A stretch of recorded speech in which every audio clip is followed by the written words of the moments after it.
लेकिन फिलहाल आगे बढ़ते हैं, बात उत्तर प्रदेश की कर लेते हैं क्योंकि यहां पर जल्द ही मंत्रिमंडल विस्तार हो सकता है। यूपी विधानसभा चुनाव की रणनीति तय करने के लिए कल सीएम योगी आदित्यनाथ ने दिल्ली आकर गृह मंत्री अमित शाह और पार्टी अध्यक्ष जेपी नड्डा से मुलाकात की, जिसमें इस बात को लेकर चर्चा हुई कि यूपी कैबिनेट में 5 से 7 नए मंत्री बनाए जाएंगे।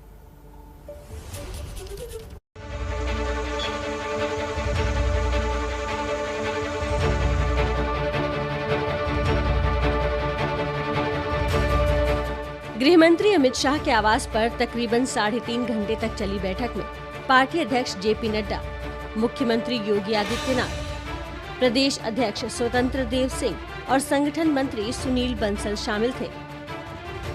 बैठक में क्षेत्रीय, सामाजिक और जातीय संतुलन को ध्यान में रखते हुए 5-7 मंत्री बनाए जाने की चर्चा की गई। सूत्रों के मुताबिक मुख्यमंत्री के साथ अगले 3 दिनों में इस मुद्दे पर विस्तार से फिर चर्चा होगी।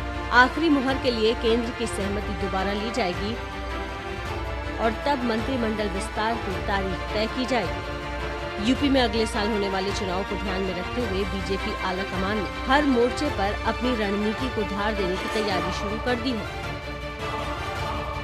सीएम योगी के दिल्ली दौरे में आने वाले कुछ महीनों के लिए कई योजनाओं का खाका खींच लिया गया है। अगले 2 से 3 दिनों में फिर से बीजेपी संगठन की लखनऊ में बैठक होगी, जिसमें अगले 3 महीने के कार्यक्रम तय किए जाएंगे। इसमें तय किया जाएगा कि प्रधानमंत्री नरेंद्र मोदी का कम से कम 2 कार्यक्रम हर महीने प्रदेश में हो। गृह मंत्री अमित शाह के भी प्रदेश में दौरे और कार्यक्रम की रूपरेखा इन बैठकों में तैयार की जाएगी। 23 अगस्त को पार्टी के राष्ट्रीय अध्यक्ष जेपी नड्डा उत्तर प्रदेश में बीजेपी कार्यकर्ताओं को संबोधित करने वाले हैं। पार्टी अपनी चुनावी रणनीतियों को धार देने के लिए जमीन पर जूझने वाले हर कार्यकर्ता तक पहुंचने की कोशिश में जुट गई है। और इस पर बात करने के लिए हमारे साथ फोन लाइन पर जुड़ रहे इस वक्त विकास भदौरिया, सीधे उन्हीं का रुख कर लेते हैं। विकास, देखिए, दिल्ली आए हैं योगी, अपने आप में बड़ी बात हो जाती है, लेकिन इस मंथन में हुआ क्या है और कुछ क्या जानकारी है हमारे पास?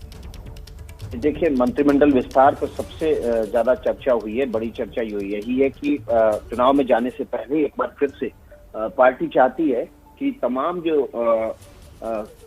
माफ कीजिएगा, तमाम जो सामाजिक, जातीय और क्षेत्रीय प्रतिनिधित्व है वो मंत्रिमंडल में दिया जाए। और इसी वजह से जब 3.5 घंटे लंबी बैठक चली तो उसमें इस पर भी चर्चा हुई।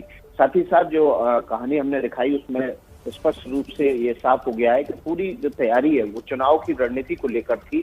उसमें मंत्रिमंडल का विस्तार भी शामिल है, उसमें संगठन के तमाम जो सम्मेलन, रैलियां और बड़े नेताओं के कार्यक्रम भी शामिल हैं। इसमें प्रधानमंत्री नरेंद्र मोदी कम से कम हर महीने दो कार्यक्रम उत्तर प्रदेश में करेंगे। और मैं आपको बता दूं कि ये कार्यक्रम अब वर्चुअली होने के बजाय सीधे होंगे, फिजिकल प्रेजेंस में होंगे।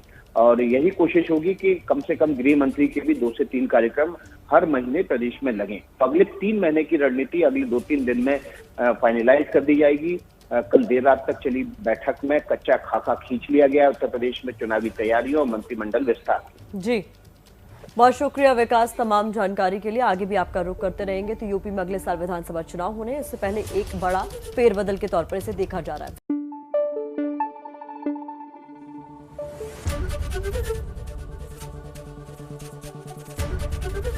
एबीपी न्यूज आपको रखे आगे।